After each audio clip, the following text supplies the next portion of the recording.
Hello, dear listeners, and welcome back to We Are Listening, your go to destination for bridging the gaps between wellness seekers and wellness providers. Today's episode dives into the intricate dance between mind and heart decisions. I'm sure every one of us has gone through that dilemma where our mind is saying something else and our heart says something else. And at the same time, we are also going to be exploring the realm of emotional intelligence. But before we delve into the depths of this captivating topic, let me introduce you to our esteemed guest. Joining us today is Maggie Sarfo, an internationally renowned author, TEDx speaker, and personal growth mentor. With her expertise in holistic modalities and deep understanding of the human psyche, Maggie has been empowering individuals worldwide to access their highest potential. From the boardrooms of London to the serene beaches of the Caribbean, Maggie's mission is to inspire growth and transformation that knows no bounds. Welcome, Maggie. It's an honor to have you with us today. Thank you, Pulkit. It's an honor to be here. And yeah, I'm really delighted to be here in front of your audiences as well. Thanks a lot. Thanks a lot. And Maggie, before we really dive into the question and answer round, why don't you share your life journey with our listeners and help them understand what different milestones, the challenges, and the roller coaster ride Maggie took to be with us today here.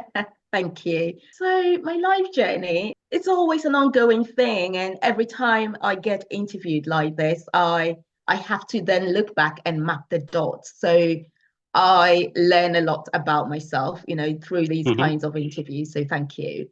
So I grew up in Ghana and I have been living in the UK for about 24, 25 years now. I think my childhood has been very kind of straightforward in my perspective.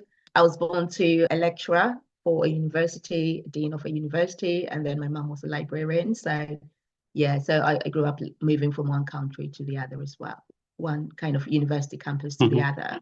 But in terms of my earlier on days, I found that I was gravitated towards having more deep, meaningful conversations.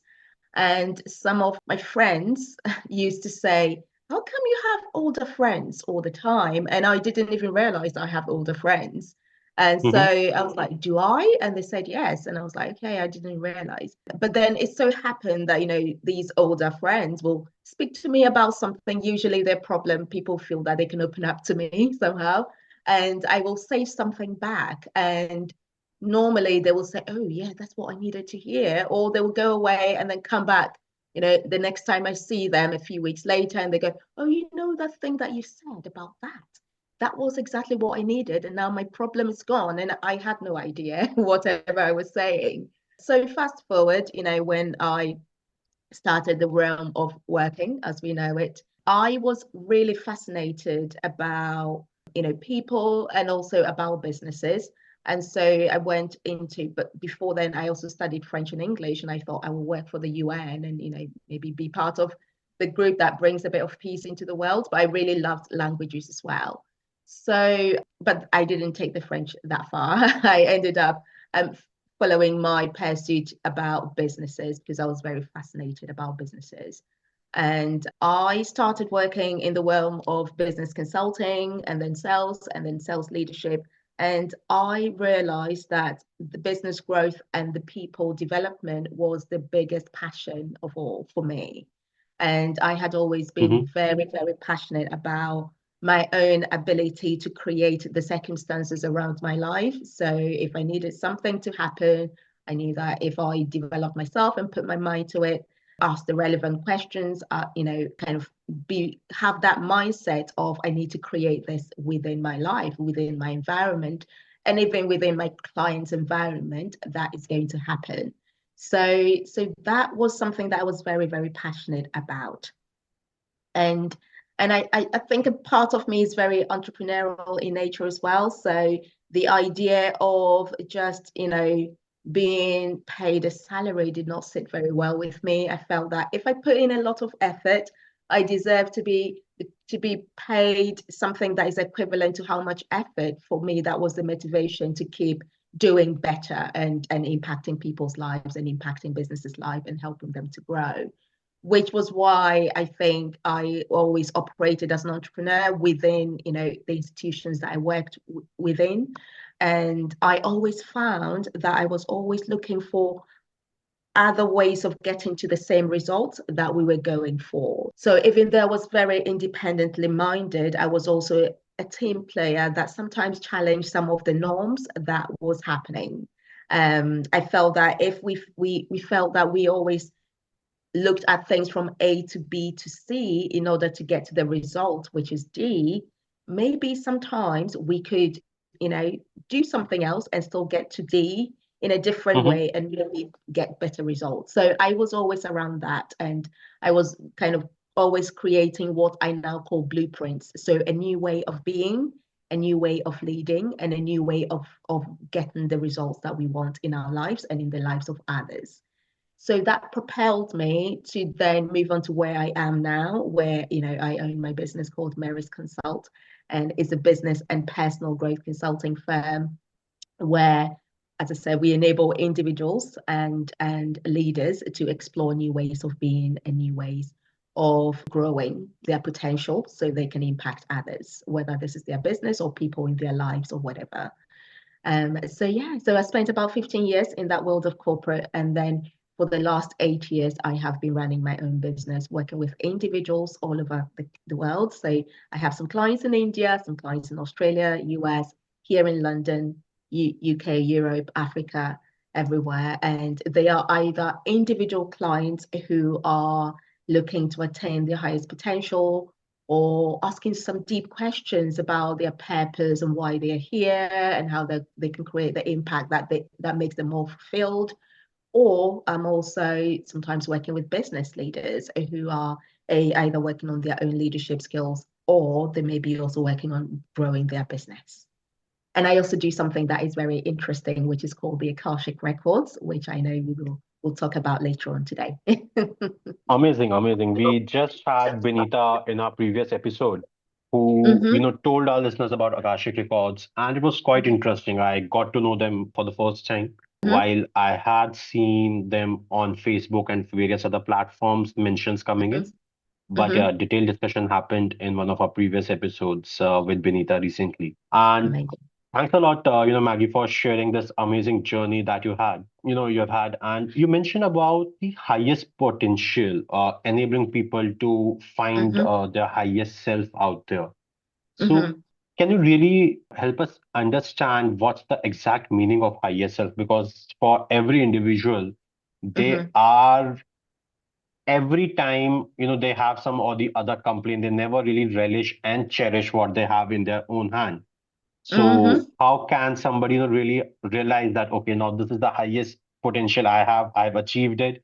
Yes. And probably I would say that it's for me to find stability over here instead of saying that I cannot go beyond this point, but I Mm-hmm. need to find stability for my soul over here. How do they Absolutely. recognize and realize it? Yeah.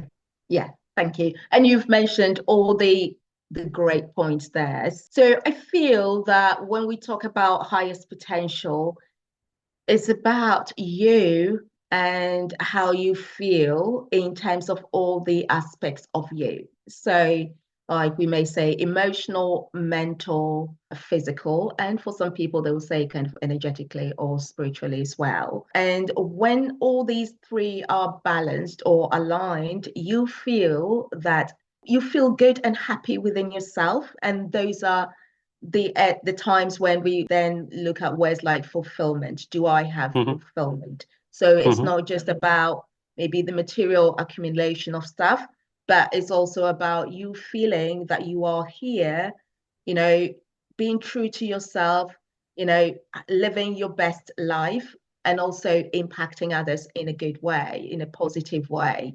And I think that highest potential is individual related, but you will feel it within yourself. You will feel that you are exactly where you need to be and you are happy where you are.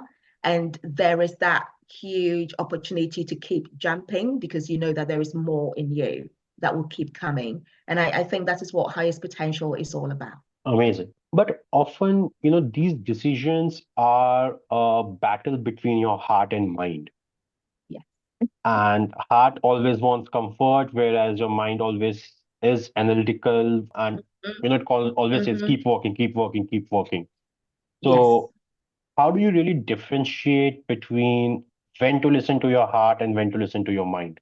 So let's take it this way. I think majority of us, we live in a world where using our mind in making the decisions are more the predominant way. That is how we are taught in schools. That is how we're taught in at homes, right?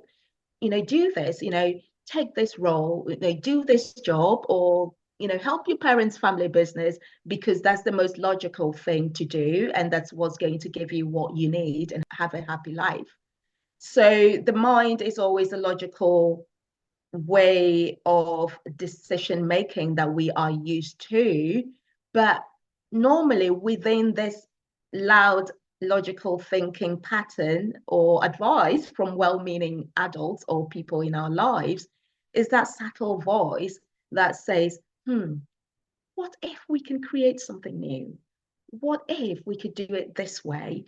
I feel more drawn to this way, even though logically this is how we know things need to be.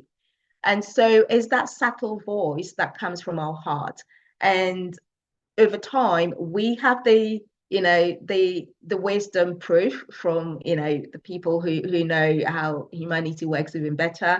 But also we have the scientific proof that the heart is also a thinking organ. And when a fetus is formed, the heart is formed earlier than the brain, which is the thinking organ that we all used to. So the heart is also a thinking organ. We just not used to using it to think. So I will say the best way to distinguish between making those decisions is when a thought comes into your heart, your head, your mind, try and drop that thought into your heart and ask yourself, what does my heart feel about this? Right. So someone says, oh, this is the right path for you to take. Okay, accept that and then drop that into your heart and ask your heart, what does my heart feel about this? And then wait and see the answer that comes to you, because I think that will help us really make the decisions that support us. And what we know is that the heart makes the decisions that is good, not just for ourselves, but also for others around us. Hopefully that helps. Surely it does. But it brings me to my next question and something that often confuses me as well.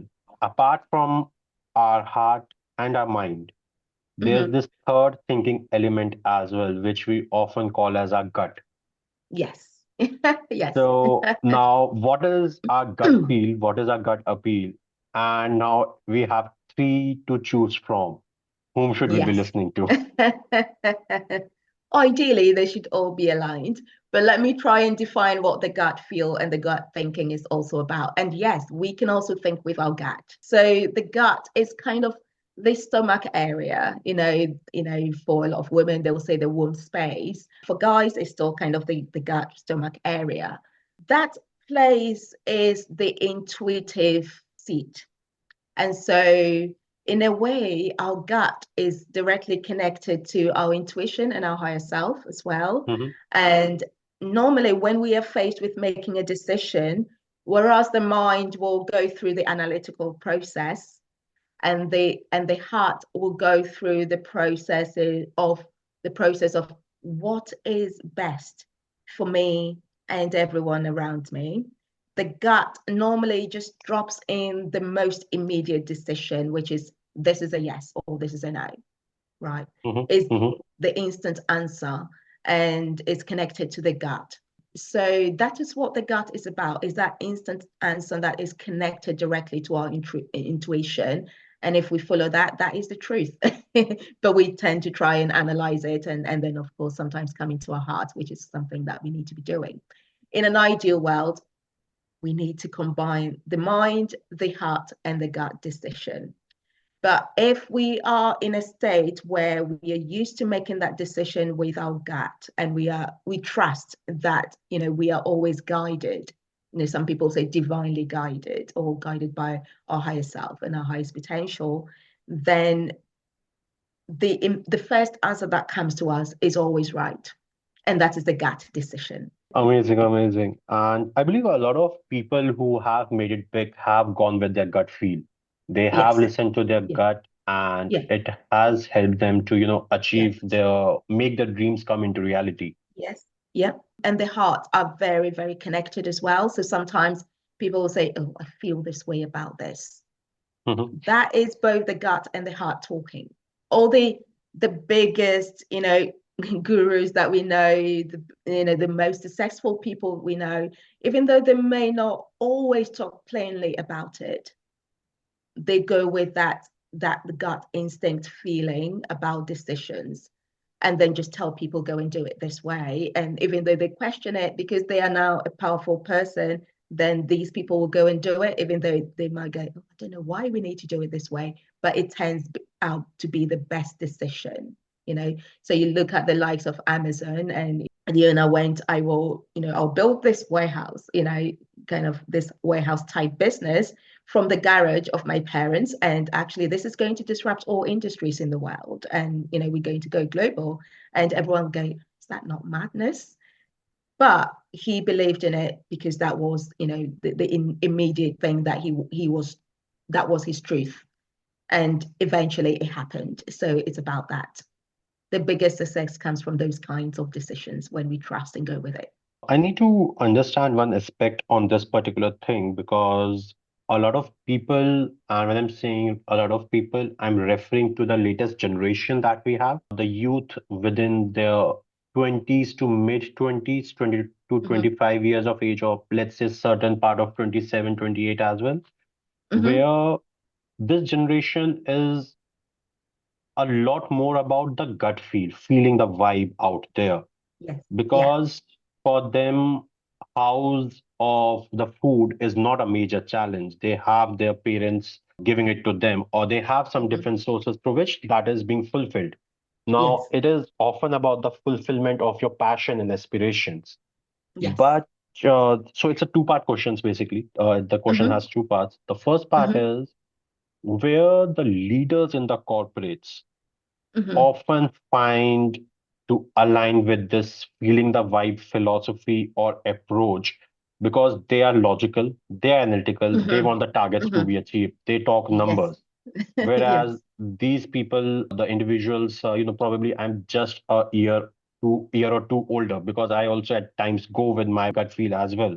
But yes, since I come in between, so I have over the Mm-hmm. years become that logical aspect has come into me as well. Now, for Yes. last 6 months, I have started tracking my success, or I would say the numbers have started Mm-hmm. speaking to me. Earlier, they don't Yes. used to. But Yes. for Yeah. the youth right now and finding Mm-hmm. that balance with the Mm-hmm. leaders is a Mm-hmm. major challenge where It is. a lot of subjective questions surround this topic. Employability question comes Mm-hmm. into picture, industry academia Mm-hmm. gaps comes into picture, but Mm-hmm. those are for Yes. different discussion Mm-hmm. altogether. Mm-hmm. But how can we find balance in this of Yes. from a leader's perspective as well as Mm-hmm. from the latest generation's perspective? I guess we are calling them millennials if I'm not wrong. And then the second part And comes Gen in Z is yeah, Gen Z. Yes, I guess I fall in as Gen well. Z. So the second question to this is the second part is the constant battle between passion and contentment versus hunger and finance. So these are Yes. the two questions that were coming to my mind, and over to you. Yeah. So firstly, I would say, this is something that I have, you know, had the privilege to experience firsthand from Mhm, both directions. The first being that I work with a lot of leaders to help them look at next generation succession planning and to help these older generations to understand the younger generations better so that mhm, we can mhm, bring them into the environments, the institutional environments that we need to, and work together because it's about finding that balance. They bring something crucially important, but then again, the established systems also have something that works, and we have to look at what needs to give to bring the balance in. The fundamental thing that I need to mention is, especially based on the individual deeper level work that I work with individuals, I find that these younger generations their individuals and their souls, they come with a different type of template or a different type of blueprint, of course. And this is why they manifest this way, and they express themselves this way, and they're very passionate about it, because that is what they're meant to be doing. They're meant to shift a world in a different way, because some of the older systems don't always work for us anymore. So that is the fundamental of the whole thing. Now, coming back to the practical.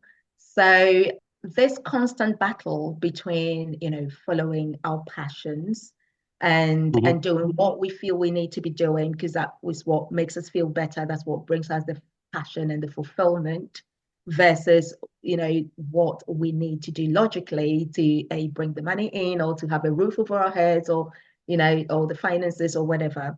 I think, and increasingly we're finding that if we, just like you described, if we make the main thing, which is connecting with who you are and being true to yourself and going deeper within yourself and expressing yourself in the way that you alone know how to, you will, so long as you get really satisfied with the connection to yourself and how you want to live your life, you will be able to translate this into a language that can then fit into the systems that will bring you the finances, that will bring you the material success that you're looking for, but also bring you the happiness that you're looking for, and the relationships that you're looking for. So it comes from that self-connection, knowing who you are, connecting with who you are, going into those deeper states where some people say mindfulness state, meditative state, and really honing into who you are and setting the intention to express that into the world. And then as you do this, you will be able to then translate what this means to some of the other systems around you that perhaps feel a bit too logical to you. You will be able to match the true self that you are to the logical aspects of the world. And then the balance in between the two is what we all want to set. That is proving to bring us more and more of the results that we want across all the fields: emotional, mental, physical, and spiritual, if it means something.